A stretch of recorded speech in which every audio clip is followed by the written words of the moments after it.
लालची सोने की व्यापारी। वो वैकुंठपुरम का गांव था। उसी गांव में रामजी नामक एक सोने का व्यापारी था। वहीं आसपास के सारे गांव में उसका बहुत अच्छा नाम था। वो बहुत ही गुणवत्ता और ईमानदारी से उसका व्यापार चलाता था। रामजी के दुकान जो भी आते थे वो उसकी बहुत आदर सत्कार करता था। वो उसके दुकान आए मेहमानों को जूस, कूलिंग वाटर, चाय ऐसे सब लाकर उन्हें देता था। रामजी का एक बेटा था और उसका नाम श्यामजी है। श्यामजी भी उसके पिता रामजी के साथ हर रोज दुकान जाता था। लेकिन श्यामजी हर चीज में लालची ज्यादा होता था। उसके पिता का ग्राहकों का ऐसे आदर सत्कार करना उसे बिल्कुल अच्छा नहीं लगता था। एक दिन जेवर खरीदने एक परिवार उनके दुकान आता है। अरे अरे आइए, नमस्कार। नमस्कार जी, बोलिए आज क्या देखना चाहोगे? हमारी बेटी की शादी है, इसीलिए हम गहने देखने आए हैं। अरे वाह, ये तो खुशखबरी है, आइए आइए। ऐसे उन्हें अंदर बिठाकर उन्हें गहने दिखाने लगता है, क्योंकि रामजी बहुत महंगी जेवर दिखा रहा था। रामजी, हम इतनी महंगी गहने नहीं खरीद पाएंगे, हम बहुत गरीब हैं, इसीलिए हमें कम दाम में जेवर दिखाइएगा। अरे हाँ हाँ, क्यों नहीं, जरूर। उनकी बातें सुनकर रामजी अपने बारे में बिना सोचे उनके लिए गहने कम दाम में देता है। वही बगल में बैठा श्यामजी ये सब देख बहुत गुस्सा होता है और मन में ऐसे सोचता है, अरे रे, इनके साथ मैं क्या ही करूं? अगर असली रेट पे ही सोने को ऐसे बेच देंगे तो हमारा क्या लाभ होगा? इनको तो व्यापार करना भी नहीं आता। हाँ। ऐसे ही लगातार रामजी के काम देख श्यामजी को बहुत गुस्सा आता था। ऐसे ही कुछ दिन बाद रामजी का सेहत बिगड़ने लगता है। तब रामजी अपने बेटे को बुलाकर, बेटा श्याम, मेरी उम्र बढ़ रही है और मेरी सेहत बिगड़ रही है। इस हालत में मैं दुकान चला नहीं पाऊंगा, इसीलिए अब से इस दुकान की जिम्मेदारी तुम्हारे हाथों में सौंप रहा हूँ। तुझे ही हमारे दुकान का पूरा ख्याल रखना होगा बेटा। जी पापा, इज्जत से। ऐसे वो बहुत विनम्रता से अपने पापा को जवाब देकर वो बहुत खुश होता है कि आखिरकार उसके मालिक होने की जो सपना था वो सच हो गया। अब से ये दुकान मेरा है, अब मुझे कोई रोक नहीं पाएगा, मैं जो मर्जी वो करूंगा। ऐसे सोचकर बहुत खुश होता है श्याम। मालिक बनने के बाद पहले ही दिन दुकान में मालिक की कुर्सी में बैठ वो बहुत हंसता है। कुछ देर बाद दुकान को कुछ लोग आते हैं। जितने भी ग्राहक दुकान को आते थे उन सबको उसी दुकान में मौजूद काम वाला जूस, टी देता था।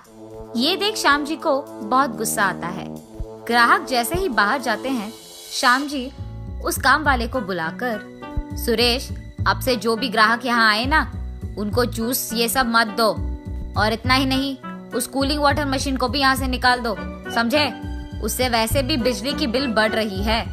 उस कूलिंग मशीन के बजाय एक मटके को लाकर यहाँ डाल दो। ऐसे ही वो दुकान में बहुत कुछ बदल देता है। ऐसे ही गहनों का दाम बढ़ाकर श्याम जी उन पे बहुत कमाता है। ये सब करके श्याम जी को गर्व होता है कि उसके पिता ने भी इतनी अच्छी व्यापार नहीं किया है। कुछ ही सालों में बहुत सारे पैसे कमाकर बहुत बड़े और महंगी गाड़ियां खरीदता है श्याम जी। श्याम जी को ऐसे अमीर बनते देख एक तरफ राम जी को गर्व होता है कि उसका बेटा बहुत अमीर बन गया, लेकिन दूसरी तरफ उसे दुख भी था कि उसका बेटा लोगों के भरोसे का फायदा उठा रहा है। ऐसे ही कुछ समय के बाद एक अमीर आदमी एक बड़ी और महंगी गाड़ी में उनके दुकान आता है। उस आदमी को आते देख श्याम जी, अरे लग रहा है कि ये बहुत अमीर आदमी है, इस पे तो मैं बहुत बड़ा लाभ बना सकता हूँ, ऐसे सोचता है। वो आदमी कार से उतरकर अंदर आता है। अरे सर, आइए आइए, स्वागत है आपका। बोलिए क्या देखेंगे आप? नमस्कार श्याम जी, मेरा नाम कुमार है। बहुत ही जल्द मेरी शादी होने वाली है, मुझे महंगी गहने दिखाइए। कुमार की बातें सुन श्याम जी में लालच आता है। उसके दुकान में मौजूद गहनों का दाम बढ़ाकर कुमार को दिखाता है। अरे वाह, ये तो बहुत सुंदर है। ऐसे ही मुझे कुछ डिजाइन्स में गहने चाहिए, क्या वो कर पाओगे? ऐसे पूछता है कुमार। अरे जरूर साहब, अब इस सब के लिए 10 लाख का खर्च होगा। कोई नहीं, मैं भर दूंगा। ऐसे कहकर थोड़े पैसे एडवांस में देकर कुमार वहां से चले जाता है।